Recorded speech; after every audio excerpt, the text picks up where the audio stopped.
그 인사가 마음에 안 드시면 이렇게 한번 인사할 거예요. 주의 사랑으로 사랑합니다.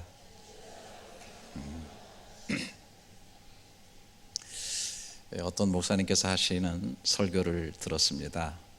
아주 오래전인데요. 이분 섬기시는 교회에 세계 기독인 실업회 회장님이 오셔가지고 간증을 하시는데 이 목사님이 통역을 하게 되었다고 합니다. 그분은 사업에 크게 성공을 해서 개인 비행기가 7대 있을 정도로 상당히 이제 부유하신 그런 분이었다고 합니다. 어려서부터 이제 공부가 좀 싫어가지고 그냥 장사부터 시작을 하면서 많은 우여곡절도 겪고 또 등락도 거듭하고 이렇게 하다가 이제 주님 만나고 신앙을 갖게 되고 그러면서 이제 어쨌든 상당히 사업에 성공한 그런 사람이 되었다는 것인데요.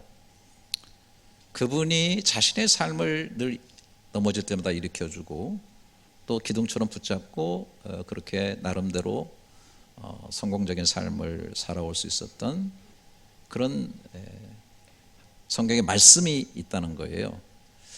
그래서 이제 통역하는 목사님께서 그렇지 뭐 다 우리가 일반적으로 알고 있는 어떤 말씀일 거야 생각하면서 뭐 통역이 어렵지 않겠다 그렇게 생각을 했더니 전혀 생소한 그 구절의 한 뒷부분을 얘기하시더라는 거예요. Her face was no longer downcast. 우리말 성경에는 얼굴에 다시는 근심의 빛이 없었더라라고. 이게 그 사도행전 사무엘상 1장 18절 마지막 부분에 나오는 거거든요. 이르되 당신의 여종이 당신께 은혜 있기를 원하나이다 하고 가서 먹고 얼굴에 다시는 근심 빛이 없더라. 그런 말씀이에요.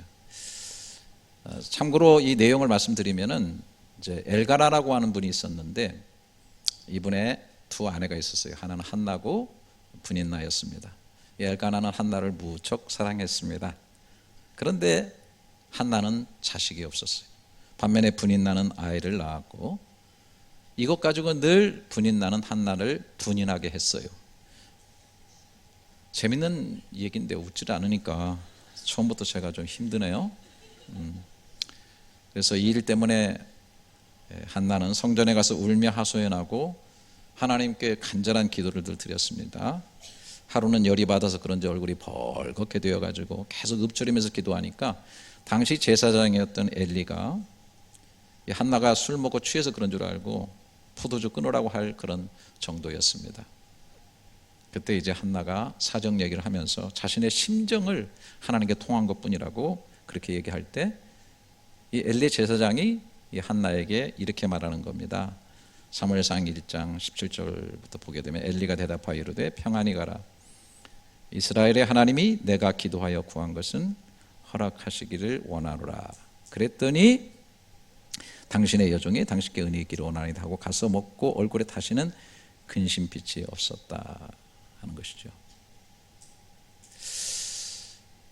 저는 그 생각을 해봤습니다. 왜 이 회장님께서 이 말씀을 그렇게 붙들었을까? 사업을 하고 인생을 살아가고 신앙생활 하면서 이렇게 한나처럼 참 마음이 답답하고 힘들고 고통스러운 일을 얼마나 많이 당했겠는가. 이 한나에게 임했던 은혜 그리고 한나가 가졌던 이 믿음의 태도가 이분에게 굉장히 절실했기 때문에 이 말씀을 붙잡았지 않았나.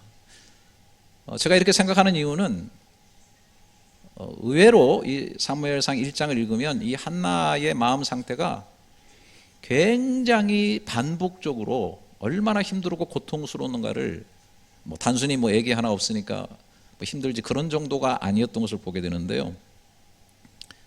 그 사무엘상 1장 6절에 보면 여호와께서 그에게 임신하지 못하게 하시므로 그의 적수인 분인나가 그를 심히 격분하게 하며 괴롭게 했다.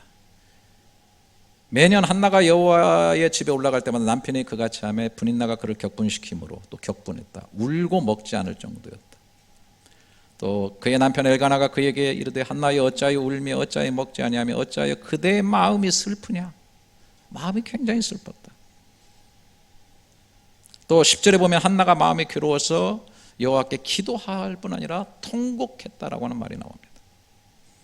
또 엘리 그 제사장에게 한나가 얘기하면서 15절부터 보게 되면 한나가 대답하여 이르되 내 주여 그렇지 아니하니이다.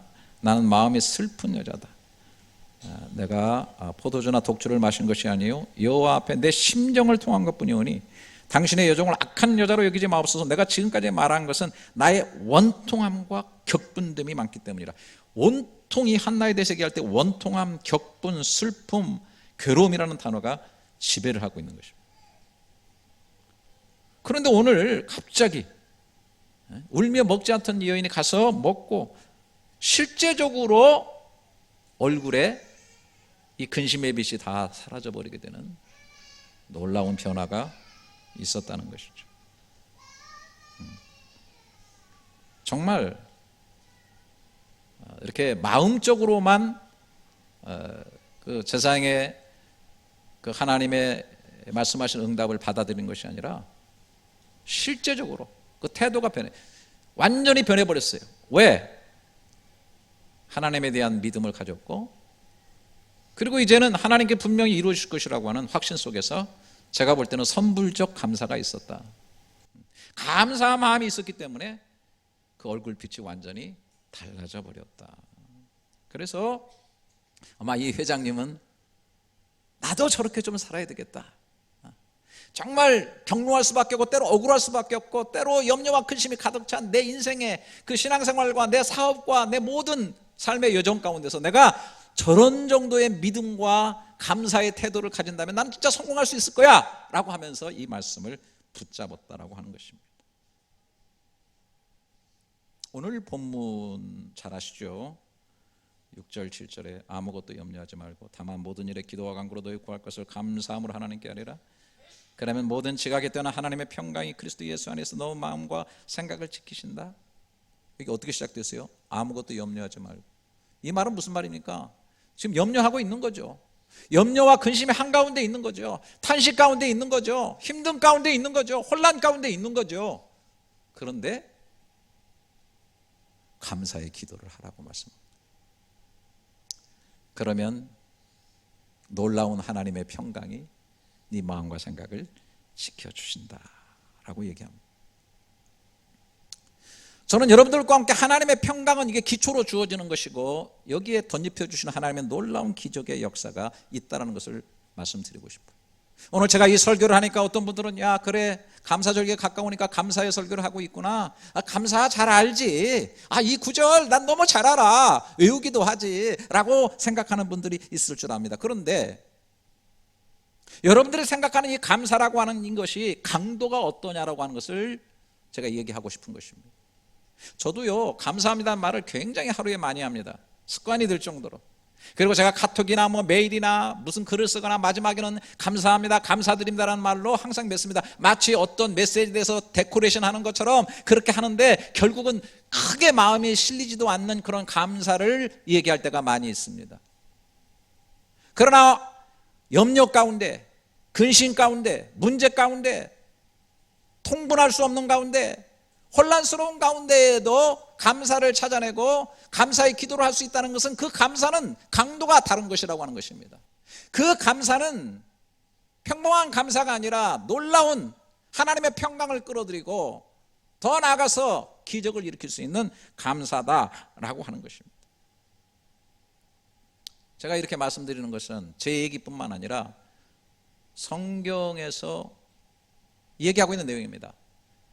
어떤 그런 상황 가운데서 감사라는 단어, 찬양이라는 단어를 도대체 꺼낼 수 없는 그런 상황 가운데에서 이 단어가 등장하게 되고 이 단어를 통해서 찬양하며 기도하는 곳에 하나님의 기적의 역사가 있었던 것을 발견하게 되는 것입니다. 구약에서 가장 극명한 고통을 받았다는 사람은 누구죠? 욥이죠. 욥. 1장 뚜껑을 열면서부터 그의 전 재산이 다 날아가 버리고 그의 가장 생명처럼 아끼는 자식들이 다 몰살당하게 되는 그런 일들이 벌어지게 되죠. 바로 그 1장 말미에 우리가 잘 아는 욥의 하나님을 향한 반응이 나오죠. 20절에 욥이 일어나 겉옷을 찢고 머리를 밀고 땅에 엎드려 예배하며 이르되 내가 모태에서 알모로 나왔은즉 또한 알몸이 그리로 돌아가올지라 주신 이도 여호와시요 거둔 이도 여호와시오니 여호와의 이름이 찬송을 받으실지니라 하고 이 모든 일에 욥이 범죄하지 아니하고 하나님을 향하여 원망하지 아니하니라. 겉옷을 찢었습니다. 머리를 밀었습니다. 땅에 엎드려 예배했습니다. 여러분 오늘 예배 드리고 계시죠? 잘 오셨습니다. 그런데 이 예배가 우리가 드리는 예배하고 지금 강도가 같다고 생각하십니까? 저와 여러분이 드리는 이 예배와 그 깊이가 같다고 생각하십니까? 전혀 그렇지 않을 거예요. 모든 것을 다 잃어버리고 완전히 나락으로 떨어지는 이 욥이 얼마나 고통스러운 옷을 찢고 머리를 밀면서 땅에 엎드려져 예배했다고 했는데 그 예배는 우리와 예배가 같지 않습니다. 강도가 깊은 것입니다. 주신 이도 여호와시요 취한 이시도 여호와시라고 입에 발린 얘기가 아니라 정말 뼛속에서 우러나오는 모든 것을 주시기도 하시고 취하시는 그 하나님이심을 생각하면서 아마 감사의 찬송을 올린 거 아니겠습니까? 우여곡절이 많이 있었지만은 욥의 인생의 맨 마지막 부분에 가면 결국은 하나님은 이 욥을 축복하지 않을 수가 없는 정말 감사로 절절히 절여 있는 그런 삶이 아니었나 싶습니다. 여러분 다윗의 시편을 보게 되면은 여러분 잘 아시는 대로 감사라는 단어가 아주 무수히 헤아리올 수 없이 나옵니다. 그 감사가 좋은 환경 속에 여건 속에서 흘러나오는 감사의 시가 아니었고 그가 사울 왕에게 쫓겨서 굴속을 전전하면서 수많은 세월들을 고통과 아픔 속에 지냈을 때도 그의 시편 속에 감사라는 단어가 신선하게 등장하고 있을 뿐만 아니라 그 아들 압살롬의 반역으로 울면서 기도하는 시내를 그냥 머리를 풀어헤치고 미친 사람처럼 도망다니며 방황할 때에도 그에게 그의 시편 속에는 감사라는 하나님을 향한 단어가 끊이지 않았다라고 하는 사실입니다. 제가 다윗에게 이름을 붙인다면 다윗은 감사쟁이라고 표현할 수 있을 정도로 제가 이렇게 표현하고 싶어요. 감사가 그의 인생을 만들었다고 해도 과언이 아니다. 그는 정말 감사하는 사람, 강도 높은 감사로 꽉 찬 기도 드린 사람 또 있죠. 잘 아실 겁니다. 감사 얘기만 나오면 제가 즐겨 쓰는 분 다니엘 아닙니까? 다니엘서 6장 10절에 다니엘이 이 조서에 왕의 도장이 찍힌 것을 알고도 자기 집에 돌아가서는 윗방에 올라가 예루살렘을 향한 창문을 열고 전에 하던 대로 하루 3번씩 묻고 기도하며 거기까지는 좋습니다.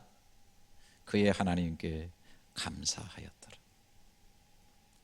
다른 신에게 기도하면 굶긴 사자의 우리 속에 집어넣어버린다고 하는 그 왕의 조소가 찍혔기 때문에 당연히 그는 하나님께 기도할 것이고 그는 당연히 그 사자굴에 들어간다는 것을 분명히 알고 있음에도 불구하고 전에 하던 대로 창문을 열고 예루살렘을 향하여 하나님께 기도할 뿐만 아니라 그 뒤에 보면 그 기도도 모자라서 그 하나님께 감사하였더라고. 감사라는 단어가 너무나 튀어나오지 않아야 될 너무나 열악한 환경 속에서 이 감사라는 신선한 단어가 튀어나오고 있다는 사실입니다. 이 감사는 하나님의 마음에 감동을 줬어요. 보좌를 진동시켰어요. 보좌를 진동시키니까 하나님이 사자의 입을 막아버리고 사자굴을 진동시키니까 결국은 사자굴이 다니엘을 토해버렸습니다. 아무리 열악한 환경, 아무리 극난한 환경, 아무리 고통스러운 환경이라도 하나님 앞에 감사의 파장을 가슴속에 일으키면서 감사로 출렁이는 사람의 고백과 그 기도를 하는 사람은 그 환경이 절대로 저를 억어하거나 절대로 저를 끝까지 움켜쥘 수 없고 절대로 저를 굴복시킬 수 없다는 사실을 믿으시기를 축원합니다. 하나님의 명령을 배반하고 떠나갔던 요나도요, 그 물고기 뱃속에서 내가 하나님 앞에 감사의 제사를 드리겠다 그랬어요. 감사라는 단어가 거기 나오고 있어요. 물고기가 토해놓지 않으면 안 드려요.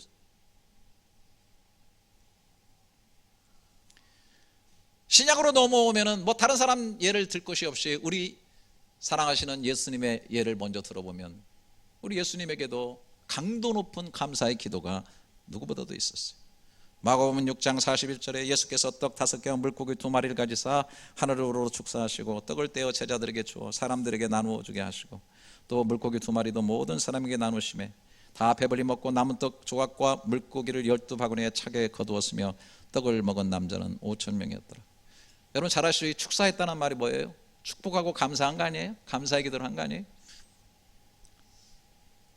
빈 들입니다. 먹을 것이 없어요. 남자만 5천, 여기 분명히 남자가 5천이라 그랬죠. 아이 그 다음에 여자들까지 하면 한 2만 명 되지 않았을까요? 그런 가운데 말라 비틀어진 보리떡 5개, 그리고 비린내라는 아주 작은 생선 물고기 2마리밖에 없었습니다. 그럼에도 불구하고 하늘을 우러러 그는 그걸로 보지 아니하고 하나님을 봤습니다. 아버지를 봤습니다. 그리고 축복하시고 감사하는 기도를 하셨습니다. 빈들에 기적이 이루어지게 된 것이죠. 여러분 요한복음 11장에 보게 되면 나사로가 죽었잖아요. 죽은 사람을 살리는 놀라운 기적이 있었습니다. 그런데 거기에 그 죽어있는 비통함과 울음바다 속에 우리가 도저히 챙길 수 없는 하나의 단어가 있다는 사실을 기억하십시오. 41절에 돌을 옮겨 놓으니 예수께서 눈을 들어 우러러 보시고 이르시되 아버지여 내 말을 들으신 것을 감사하나이다. 죽은 자가 살지도 않았고 기적이 이루어지지도 않았는데 내 얘기를 기도를 들으신 것을 감사하나이다. 엄청난 믿음으로 선불적 감사를 드린 겁니다. 나사로야 나오라 부르시니 죽은 자가 수족을 배로 동인 채로 나오는데 그 얼굴은 수건에 쌓였더라. 예수께서 이르시되 풀어놓아 다니게라 하시니라. 저는 이것을 해석하지 않겠습니다. 단지 여러분이 깊은 이 말씀 자체에 죽음 앞에서 주님이 감사의 기도를 드렸다는 이 사실 앞에 오늘 이 시간 깊은 영감을 받으시기를 주님의 이름으로 축복합니다. 더 놀라운 사건이 있죠. 고린도서 11장 23절 내가 너에게 전한 것은 주께 받은 것이니 곧 주 예수께서 잡히신 밤에 떡을 가지사 축사하시고 떼어 이르시되 이것은 너희를 위하는 내 몸이니 이것을 행하여 나를 기념하라 하시고 식후에 또한 그와 같이 잔을 가지시고 이르시되 이 잔은 내 피로 세운 새 언약이니 이것을 행하여 마실 때마다 나를 기념하라 하셨으니. 여러분 성찬식이죠. 떡을 뗐어요. 우리가 말하는 이런 빵보다는 여기 뭐 인도 사람들이 뭐 난 같은 거, 중동 사람들이 이렇게 먹는 거 난이 있잖아요. 그 화덕에다 붙여가지고 넓게 하는 거 있잖아요. 그거를 갖다가 주님께서 쭉 찢어요. 쭉 찢으면서 야 이거 너희를 위해서 떼어주는 내 몸이야. 여러분 이거 살 떨리지 않으세요? 응? 나 지금 이렇게 찢어질 거거든. 포도주의 붉은 빛깔에 잔을 또르르 따라주면서 내 피가 이렇게 흘려질 거야. 자 그런 상황에서 물론 유대인들은 뭐 음식을 먹을 때 축복하고 감사하는 기도를 하죠. 하지만 바로 이런 상황 속에서 과연 감사의 기도가 나올 수 있을까요? 나는 이때 축사했다는 말이 굉장히 가슴에 깊이 들어옵니다. 마지막 그 순간에 몸이 찢어지고 살을 찢어서 피를 흘려야 되는 그런 상황 가운데 있으면서도 불구하고 내가 이를 위해서 왔고 내 생명과 내 전 존재가 바로 이 하나님의 사명에 매여 있습니다. 나를 보내시니까 주님이십니다라고 하는 그 깊은 은혜의 기반 위에서 축복하고 감사했던 것을 바라보게 되는 것입니다. 예수님만이 그런가요? 다 차치하고 예수님을 진짜 따랐던 바울 같은 경우 보십시오. 여러분 아시는 대로 바울과 실라가 성령님의 인도하심을 받아서 아시아에서 유럽으로 건너갈 때 첫 관문 도시였던 빌립보에 들어가게 될 때 거기 귀신 들려가지고 막 점하는 그 아이를 봤어요. 이 소녀가 너무 불쌍하니까 귀신을 쫓아냈습니다. 그랬더니 귀신 그 점하는 소녀 가지고 돈 벌던 주인이 화가 나가지고서 우리의 풍속을 해치는 인간들이다 그래가지고 고발을 해가지고서 억울하게 감옥에 갇혔어요. 그래서 여러분 잘 아시는 대로 사도행전 16장 25절 26절에 한밤중에 바울과 실라가 기도하고 하나님을 찬송하며 주 예수들이 듣더라. 이에 갑자기 큰 지진이 나서 옥토가 움직이고 문이 곧 다 열리며 모든 사람의 매인 것들이 다 벗어지니라. 할렐루야.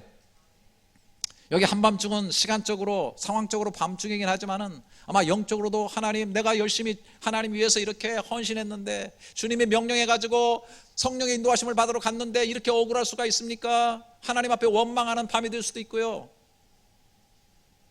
발은 차고에 매이고요.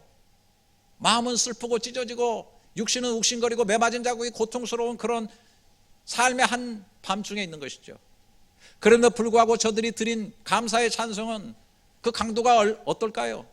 우리들이 평상시에 부르는 찬양과 감사의 강도일까요? 전혀 다른 것입니다. 그런데 저는 이렇게 생각합니다. 여러분, 이 본문에서 내용에서 여러분 보이시는 게 있나요? 여러분에게 얘기하고 싶습니다. 여러분 이 자리에 지금 전파가 흐르고 있는 것이 보입니까? 와이파이가 흐르고 있는 것이 보입니까? 그러나 여러분들 지금 누가 전화를 하면 여러분 폰에 지금 진동이 올 겁니다. 눈에 보이지 않지만 흐르고 있죠.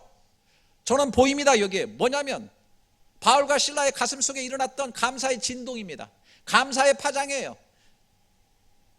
노래를 크게 불렀는지 작게 불렀는지 모르지만 그 가슴 속에 묻어있던 하나님의 은혜에 대한 감사가 파동치고 있는데, 이 파동치는 이 파동이 어디까지 올라가냐면 하늘 보자 하나님의 마음의 감동의 파장을 일으켰다고 저는 믿습니다.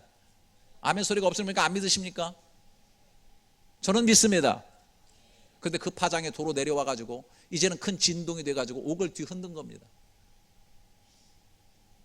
옥문을 흔드는 그 파장을 우리는 볼 수 없지만은, 그러나 분명히 그것은 바울과 실라의 가슴 속에서부터 있었던 감사의 파장이 하나님의 마음의 감동의 파장을 일으켰고, 그것이 옥문을 뒤흔드는 진동으로 들어왔고, 그것이 심지어 죄수들의 모든 착고를 다 풀어주는 진동으로 왔으며, 그뿐만 아니라 간수가 죄수 앞에 엎드려져서 선생님이 어찌하여 우리가 구원을 얻을까? 주 예수를 믿으라, 그리하면 너와 내 집에 구원을 얻으리라. 그 진동이 저들의 가슴 속에 임해서 간수와 그 모든 가족들이 가슴의 문을 열고 예수 그리스도를 받아들여서 구원함을 입게 된 것입니다. 할렐루야. 뿐만 아니라 척박한 그 유럽의 첫 관문 도시 빌립보에 하나님의 교회의 문을 열게 하는 놀라운 파장이 이루어지게 된 것입니다. 사랑하시는 여러분, 여러분께서 하나님 앞에 드려지는 감사의 강도는 어떻다고 생각하십니까? 저는 단연코 이렇게 말씀드릴 수가 있어요. 그 감사의 강도가 약해지면 신앙에 병들어 있고요, 감사의 강도가 진하고 깊고 높고 강하면 그 신앙이 정말 풍요롭고 하나님의 기적의 역사들이 주어지는 그런 삶이라고 저는 확신합니다. 여러분 이스라엘 백성 보세요. 이스라엘이 구약의 교회나 마찬가지 아닙니까? 우리 진단해 보십시다, 우리 자신을.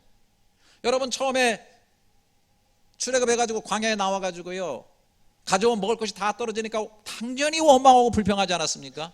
야, 애굽에 매장지가 없어서 공동묘지로 이쪽에 우리를 끌고 나온 거냐? 하나님을 원망하고 모세를 원망했습니다. 그때 하나님께서 하늘에서 만나를 내리기 시작했는데 그 만나가 40년 동안 계속되지 않았습니까? 여러분 여자나 어린이까지 다 합하면 한 200만 명이에요. 200만 명이 몇 끼를 40년을 먹었다니 말이 됩니까? 그런데 처음에 그 만나가 내렸을 때 어떻게 했습니까? 출애굽기 16장 31절에 이스라엘 족속이 그 이름을 만나라 하였으며 가시 같고 희고 맛은 꿀 섞은 과자 같았더라. 이 표현이 뭡니까? 꿀 섞은 과자 같다. 오메 맛있는 거. 그래서 이름마저도 What's this? 이것이 무엇이냐? 그래서 이게 만나라는 뜻이에요. 이게 뭐야? 오메 맛있네. 그런데 여러분 민수기 11장 5절부터 가보게 되면, 우리가 애굽에 있을 때는 값없이 생선과 오이와 참외와 부추와 마늘과 파와 마늘을 먹었던 것이 생각나거늘 이제는 우리의 기력이 쇠하여 다하여 이 만나 외에는 보이는 것이 아무것도 없도다. 아마 분명히 남자들이 이거 찾았을 거예요. 파하고 마늘 이런 것만, 부추. 재밌는 얘기하면 좀 웃어보세요. 그랬더니 8절에 백성이 두루다니며 그것을 거두어 맷돌에 갈기도 하고 절구에 찢기도 하고 가마에 삶기도 하여 과자를 만들었으니 그 맛은 기름 섞은 과자맛 같았더라. 똑같은 것만 계속 주니까 이거를 갈아 먹기도 하고 쪄먹기도 하고 비벼 먹기도 하고 온갖 해봤댔자 그게 그거다. 그래가지고 꿀 섞은 과자 같은 맛이요, 이제는 기름 섞은 과자맛 같아. 이게 좀 약간 좀 느끼하네. 그러다가요 민수기 21장 5절 6절을 보세요. 백성이 하나님과 모세를 원망하여 어찌하여 우리를 애굽에서 인도하여 내어 이 광야에서 죽게 하는가? 이곳에는 먹을 것도 없고 만나를 주고 있는데, 그리고 뭐라고 말했어요? 우리 마음이 이 하찮은 음식을 싫어하노라 하며 여호와께서 불뱀들을 백성 중에 보내어 백성을 물게 하심으로 이스라엘 백성 중에 죽은 자가 많은 자. 꿀 섞은 과자 같은 만나가 이제는 이 하찮은 음식이 된 거예요. 여러분 우리가 여기서 정말 깊이 생각해야 될 것이 있어요. 상황은 똑같아요. 오히려 환경이 부유해질 수도 있어요. 그런데 감사가요 점점 약해져요. 처음에는 굉장한 건데 별거 아니다가 그 다음에는 하찮은 것이 돼요. 여러분, 처음에 말레이시아 왔을 때 회교권에 교회라도 있으면 얼마나 감사한가 하고 교회가 있네 감사했던 분들 계시죠?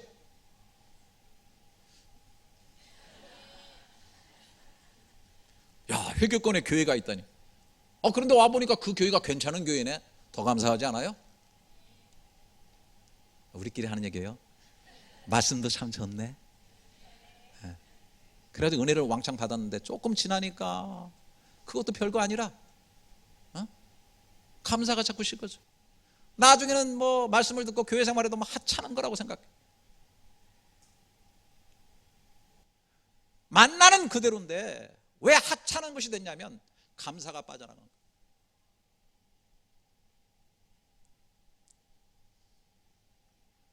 무수한 그 위인들이, 무수한 명언들이 다 여기에 초점을 맞추고 있어요. 감사하면 행복하고 감사 빠져나가면 불행해진다라는 거예요. 뭐 소개할 것도 없어요. 뭐 유식한 목사님처럼 누가 말하기를 할 것도 없어요.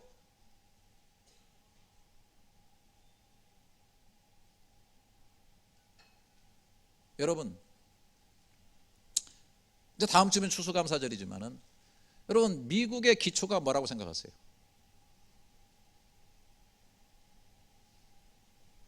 영국의 청교도들이 신앙을 지키기 위해서 메이플라워를 타고 미국에 건너갔잖아요. 가다가 많이 죽었습니다. 질병으로, 풍랑으로, 굶주려서. 도착해가지고 농사를 짓는데도 풍토병에 걸려서 많이 죽었습니다. 그럼에도 불구하고 그들이 첫 수확을 거두었을 때 자기들뿐만 아니라 거기에 살던 원주민까지 불러가지고 음식을 나누며 하나님께 감사의 예배를 드리기 시작한 것이 바로 여러분 잘 아시는 대로 추수감사절기의 시작이고, 그것이 그들이 복음을 전하면서 그곳에서도 이 추수감사절을 지키게 됨으로 인해서 우리도 추수감사절을 지키게 된 것이죠. 미국의 건국의 기초는 청교도 신앙이 분명하고 또 그들의 깊은 감사가 기초가 되어 있는 겁니다. 근데 그래 하나님께서 그 파장을 통해서 하나님께 축복하지 아니할 수가 없는 그런 민족이 됐고, 뭐 여러분 잘 아시는 대로 어쨌든 세계를 리딩하는 나라가 미국인데 정말 지금 그렇게 그 감사가 있는 겁니까? 그건 문제입니다. 그게. 여러분 예를 들어서 러시아나 중국 같은 경우에 공산혁명을 하면서 새로운 세계를 만들고 혁명을 했습니다. 많은 사람을 죽이고 제도를 개혁하고요. 그 다음에 가장 멋있는 철학, 우리가 모든 것을 나눠 갖자, 동등하게 갖자, 힘들고 어려운 사람 없게 하자라는 너무나 아름다운 철학 속에 나라를 세웠건만 여러분 결국은 역사 속에서 그 나라들이 어떻게 됐습니까? 가난하게 되고 어려워지게 되고 오히려 더 심한 독재가 되어지고 그러지 않았습니까? 공산주의에 뭐가 문제예요? 첫째는 하나님 없다는 것이고, 여러분 역사를 연구해 보세요. 공산주의에는 감사가 없습니다. 항상 나눠주는 거예요. 배급받는 거예요. 더 많이 받고 싶은 거예요. 은혜에 대한 감사가 없어요. 여러분 여기 사시면서 회교도들한테 뭐 여러분 뭘 좀 줘보셨나요? 다 그런 건 아닌데 대체적으로 감사가 없습니다. 왜? 인샬라, 알라가 그냥 다 알라의 뜻이고 그 다음에 당신이 나한테 구제함으로 당신이 복받는 거라고 생각하는 사람들이 굉장히 많습니다. 뭐 이 나라는 뭐 회교권이지만 중국계들이 있어서 저는 좀 나라가 경제가 있다고 저는 그렇게 개인적으로 생각하는 사람인데, 실제적으로 뭐 석유 안 나고 좀 어려운 데 가보면 다 회교권들이 어렵게 삽니다. 왜? 진정한 감사가 없어요. 여러분 우리 대한민국 어떻게 됐습니까? 역사적으로 바라게 되면 처음에 국회가 열리는 재헌국회 제 첫 번째 보게 되면요, 그 기록이 정확하게 남아있어요. 지금 화면에 한번 띄워볼 건데요, 보이시죠? 뭐라고 썼는지 아시겠어요? 그냥 몰라도 됩니다. 그때 처음 국회 첫 재헌국회 회의 내용 속기록의 첫 페이지입니다. 이게 거기에 임시의장으로 선출된 이승만이 이렇게 얘기를 합니다. 대한민국 독립민주국 제1차 회의를 여기에 열게 된 것을 우리가 하나님에게 감사해야 할 것입니다. 종교 사상 무엇을 가지고 있든지 누구나 오늘을 당해가지고 사람의 힘으로만 된 것이 아니라고 된 것이라고 우리가 자랑할 수 없을 것입니다. 그러므로 하나님에게 감사를 드리지 않을 수 없습니다. 나는 먼저 우리가 다 성심으로 일어서서 하나님에게 우리가 감사를 드릴 테인데, 다 그래서 일어선 거예요. 이윤영 의원 나오셔서 간단한 말씀으로 하나님에게 기도를 올려주시기 바랍니다. 이분이 목사님 출신이거든요. 그리고 첫 번째 그 국회에서 기도가 올려졌는데, 이 기도의 처음과 나중을 보게 되면 이렇게 돼요. 이 우주와 만물을 창조하시고 인간의 역사를 섭리하신 하나님, 이 민족을 돌아보시고 이 땅에 복을 내리셔서 환희에 넘치는 우리를 있게 하심을 진심으로 감사합니다. 그리고 맨 마지막 부분, 역사의 첫걸음을 걷는 오늘의 환희와 우리의 감격이 넘치는 이 민족적 기쁨을 모두 합하여 하나님께 영광 감사를 올리나이다. 이 모든 말씀을 주 예수 그리스도의 이름을 받들어 기도하나이다. 아멘. 여러분이 다 기초적인 상식으로 아시는 것처럼 그 당시에 북한은 우리보다 훨씬 잘 살았습니다. 개혁을 하고 좋은 그러한 자원과 풍부한 여러 가지 환경 속에서 모든 면에 앞서 있었습니다마는, 여러분, 공산주의는 하나님이 없고 지극한 감사가 없습니다. 우리의 조상들은 믿음을 갖고 어려운 가운데도 힘든 가운데도 작은 것을 나누며 그 작은 것 앞에서도 하나님의 은혜가 깃드심을 깨닫고 하나님 앞에 감사하는 그 풍요로운 감사를 하나님 앞에 드렸던 거예요. 여러분, 저는 우리 민족이 다시 한번 거듭나야 되겠는데, 감사함으로 거듭나는 민족이 되기를 저는 진짜 소망합니다.